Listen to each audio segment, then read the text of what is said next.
Hi, everyone. Thanks for joining us this afternoon. I'm Christy Larson. A Fargo man was arrested early this morning for allegedly shooting off a handgun near Fargo's Amtrak station downtown. They tracked down 21-year-old Cody Haugen a few blocks away around 1 this morning. Witnesses told police that Haugen shot 3 to 5 times into the air as he walked by the train station. People who say they saw it say there was no altercation involved before the gunshots that may have prompted the shooting. Haugen is being held on charges of carrying a concealed weapon, reckless endangerment, and discharging a weapon inside city limits. And new for you at noon, some big news out of West Fargo this morning. Racing is returning to the Red River Valley Speedway. The Red River Valley Fair Association has reached a 3-year agreement with J.S. Baker to hold a full schedule of races in 2016. Now, 13 race dates are scheduled for the season. The first is slated for Friday, May 6th. There will be a special race on July 17th featuring sprint cars, and the tentative classes will be modified sports mods, hobby stocks or pure stocks, and legends. Now, tickets for the races will be on sale this spring. And as we mentioned before, snow is in the forecast for some this Christmas week. As you can see by our sky cam, things have already been rolling in fast. So let's check in with meteorologist Robert Hahn. Yeah, things changed quickly here in the Fargo-Moorhead area over the last 10 minutes or so. Cloudy for much of the morning with just a few flurries, and some steadier snow has made its way on into the area. The good news for Fargo is it's not going to last as long as it will across the northern valley, where they're going to see some locally heavy snow for much of the afternoon. And because of that, National Weather Service has issued a winter storm warning that includes Devil's Lake, Langdon, the Grafton area, Cavalier, Pembina, Roseau, Grand Forks. That for some significant snows in addition to some strong and gusty winds. South of that, a winter weather advisory surrounding that area. The best chance for some heavy snow off towards the north, right along the Canadian border, 4 to 7 inches, and some locally higher amounts not out of the question. South of that, winter weather advisory area, 2 to 4 inches of snow. Here in Fargo, 1 inch, maybe 2 inches of snow, and south of that, little or no snow. And there is the snow. It continues to pinwheel its way off towards the north. It continues to increase in coverage and intensity across the region. And again, here in the Fargo-Moorhead area, it is moving through right now. It'll last a few hours, but it'll last all afternoon across the north, where it will be locally heavy. It's cold out there. Temperatures, however, are in the 20s. Temperatures in combination with the winds, though, those winds continue to increase. We'll see those winds anywhere from 15 to 30 miles per hour, some stronger gusts as we head through the late afternoon hours, and that will blow and drift that snow around and reduce visibility to below a half a mile in many areas. Wind chills, single digits, teens, and right around 20. Going to show you the first 2 days of that 7-day forecast today. Good chance for snow. Tomorrow, lesser chance for snow and some cooler temperatures. We've got more snow beyond this in that 7-day forecast, and we'll detail that in just a few minutes. All right. Thank you, Robert.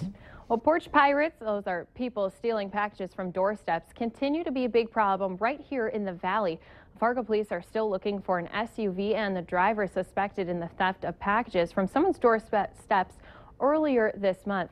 Police say the driver of this older model Chevy Blazer was seen December 11th stealing 2 packages from the doorstep of a home on the 1200 block of 8th Street South. It has Minnesota license plates, and it appears to have damage on the rear bumper corners. Now, the driver was a white man, possibly in his early 20s, about 5'10", with a skinny build. He was wearing a brown jacket and a stocking cap. And if you have any information about this vehicle or incident, you're asked to contact the Fargo Police.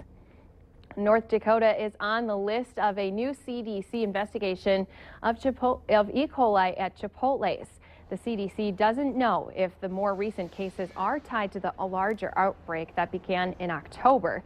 Chipotle announced it would revise its standards after reports of illnesses.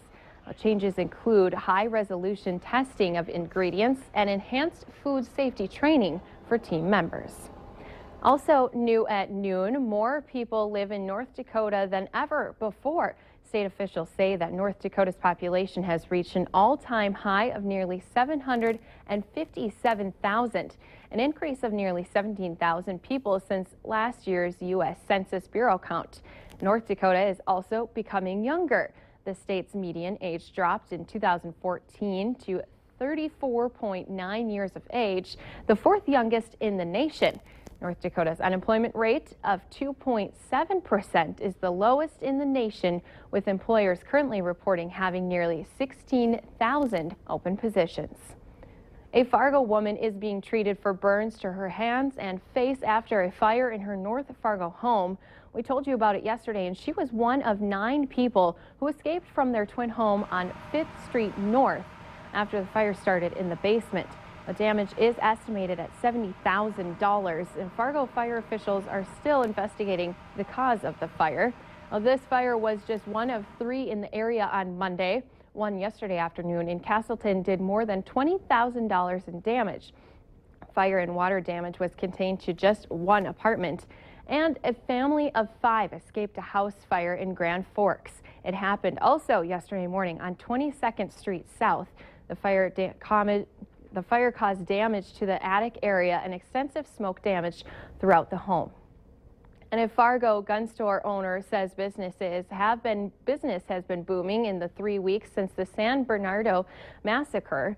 Bill's Gun Shop and range owner John Munson says in addition to good sales, conceal and carry and other gun training classes have doubled in size, and they're adding more to keep up with the demand. Bill's Gun Shop and range opened in Fargo in October, and they're planning to open a Moorhead location early next year.